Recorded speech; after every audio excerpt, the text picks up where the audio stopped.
ಮುಳಬಾಗಿಲಲ್ಲಿ MLA ಗೆದ್ಕೊಂಬ ಅಂತ ಹೇಳ್ರಿ. ಯಾರಿಗೆ? ಸಮೃದ್ಧಿ ಮಂಜುಗೆ ರೆಸ್ಪೆಕ್ಟ್ ಆಗಿ ಗೌರವವಾಗಿ ಒಂದ್ ಸಾರಿ MLA ಅವರೇ ಕ್ಷೇತ್ರ ಡೆವಲಪ್ಮೆಂಟ್ಸ್ ಬಗ್ಗೆ ಯೋಚನೆ ಮಾಡಬೇಕು, ಎಲ್ಲಾರನ್ನೂ ವಿಶ್ವಾಸ ತಗೋಬೇಕು, ಮುಖ್ಯಮಂತ್ರಿ ವಿಶ್ವಾಸ ತಗೋಬೇಕು. ಫಸ್ಟ್ ಟೈಮ್ MLA ಆಗಿದ್ದೀನಪ್ಪ ಅಂತ. ನಾನು ಕೂಡ ಫಸ್ಟ್ ಟೈಮ್ MLA ಆಗಿದ್ದಾಗ 1.25 ವರ್ಷ ಮೈತ್ರಿ ಸರ್ಕಾರ ಇತ್ತು. ಕುಮಾರಸ್ವಾಮಿ ಅವರನ್ನ ವಿಶ್ವಾಸ ತಗೊಂಡೆ, ಕುಮಾರಸ್ವಾಮಿ ವಿಶ್ವಾಸ ತಗೊಂಡೆ. ಮತ್ತೆ ಯಡಿಯೂರಪ್ಪನ ಬಿಜೆಪಿ ಮುಖ್ಯಮಂತ್ರಿ ಆದ್ರು. ಅವ್ರ ಮನೆಗೆ ಹೋಗಿ ಕಾಲಿಟ್ಕೊಂಡೆ ನಮ್ಮ ಕ್ಷೇತ್ರಕ್ಕೆ ಅನುದಾನ ತರೋಕ್ಕೆ ಸಹಕಾರ ತಗೊಂತ ಇದ್ದೆ. ಬೊಮ್ಮಾಯಿ ಅವರು ಮುಖ್ಯಮಂತ್ರಿ ಆದ್ರು. ಅವತ್ತು ಕೂಡ ನಾನು ಬೊಮ್ಮಾಯಿ ಅವ್ರ ಮನೆಗಳಿಗೆ ಹೋಗಿ ಅವ್ರ ಆಫೀಸ್ಗೆ ಹೋಗಿ ಕಾಲಿಟ್ಕೊಂಡು ನಮ್ಮ ಕ್ಷೇತ್ರಕ್ಕೆ ಡೆವಲಪ್ಮೆಂಟ್ಸ್ಗೆ ಅವಕಾಶ ತಗೊಂತ ಇದ್ದೆ. ಒಂದಿನ ನಾನು ಈ ತರ ಸ್ಟೇಟ್ಮೆಂಟ್ ಕೊಡ್ತಾ ಇರ್ಲಿಲ್ಲ. ಇನ್ನೂ ಅಷ್ಟು ದೊಡ್ಡ ಲೀಡರ್ ಅಲ್ಲ, ಒಂದೊಂದ್ಸಾರಿ MLA ಆಗಿರೋರು. DK ಶಿವಕುಮಾರ್ ಮೇಲೆ ಮತ್ತೆ ಸಿದ್ದರಾಮಯ್ಯ ಅವರಲ್ಲೇ ಕೌಂಟರ್ ಮಾಡೋಷ್ಟು ದೊಡ್ಡ ಲೀಡರ್ಗಳು ಸಮೃದ್ಧಿ ಮಂಜು ಅಲ್ಲ. ಪಾಪ ಏನೋ ಒಂದು ಮುಳಬಾಗಲಲ್ಲಿ ಒಂದು ಸಾರಿ ಅವಕಾಶ ಮಾಡಿಕೊಟ್ಟವ್ರೆ MLA ಆಗಿ ಆಗುವಂತ.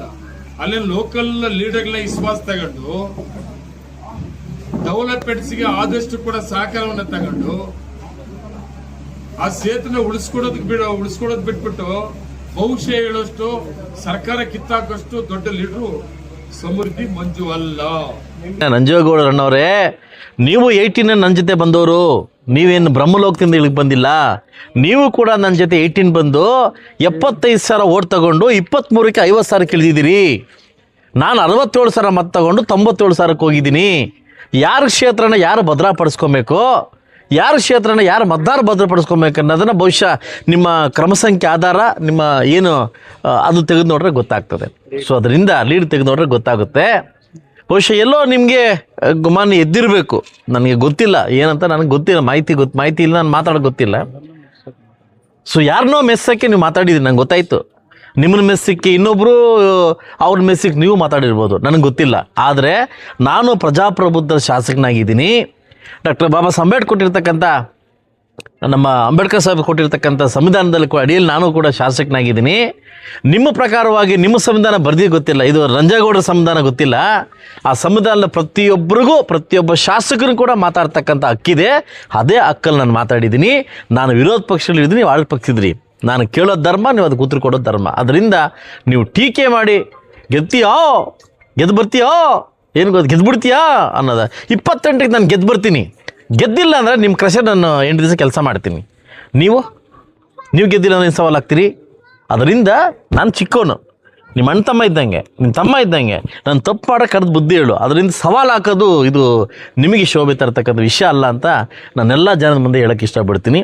ಏನೋ ನಮ್ಮಲ್ಲಿ ಏನೋ ಆಗ್ಬಿಟ್ಟಿದೆ, ಲೀಡ್ರ್ ಸರಿಪಡಿಸ್ಕೋ. ಅದೇ ಲೀಡ್ರನ್ನ ನೀನು ಸೋಲಿಸ್ಬೇಕಂತ ಪಣ ತೊಟ್ಟೋಗಿ ಜ್ಞಾಪಕ ಇರಲಿ ನಿಮಗೆ. ಇದೇ ಕೋಮೂಲ್ ಎಲೆಕ್ಷನಲ್ಲಿ ನನ್ನ ಲೀಡ್ರನ್ನ, ನಾನು ಹೊತ್ಕೊಂಡು ಹೋದ್ರ ಲೀಡ್ರನ್ನ ಆಯ್ತಲ್ಲ, ನಾನು ಬೆಳೆಸಿದ ಲೀಡ್ರನ್ನ ನೀನು ಪಣ ತೊಟ್ಟು ಸೋಲ್ಸೋಕೆ ಹೋಗ್ಬೇಕು ಅಂತ ಈಗ ಆಯ್ತು. ಈಗೆಲ್ಲಿ ನಮ್ಮ ಬಂದ್ಬಿಡ್ತು ನಿಮಗೆ ಈಗ ಹೆಂಗೆ ಬಂದ್ಬಿಡ್ತು ನಿಮಗೆ? ಇದೇ ನಾಯಕರನ್ನ ನೀವು ಸೋಲ್ಸ್ಬೇಕಂತ ಹೊರಟೋರು, ನೀವು ನಾನು ಗೆಲ್ಲಿಸ್ಬೇಕಂತ ಹೊರಟು. ನಾನು ಗೆಲ್ಸ್ಕೊಂಬಂದೆ, ನಿಮ್ಮ ಕೆಲಸ ಸೋಲ್ಸೋಕ್ಕಾಗಲಿಲ್ಲ. ಆದರೆ ನಮ್ಮ ಲೀಡ್ರ್ ಇವತ್ತು ಇರ್ತೀವಿ, ನಾಳೆ ಒಂದಾಗ್ತೀವಿ ನಾವು ಆಯ್ತಲ್ಲ.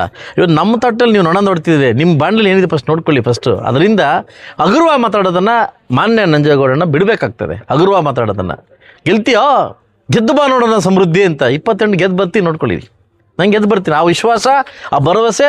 ನಾನು ಮುಳಬಾಗಲ್ ತಾಲೂಕಲ್ಲೇ ನಿಲ್ತೀನಿ, ಇಲ್ಲೇ ಗೆಲ್ತೀನಿ. ನೀವು ಚಾಲೆಂಜ್ ಸ್ವೀಕಾರ ಮಾಡಿ ನೋಡೋಣ, ಆಯಿತು.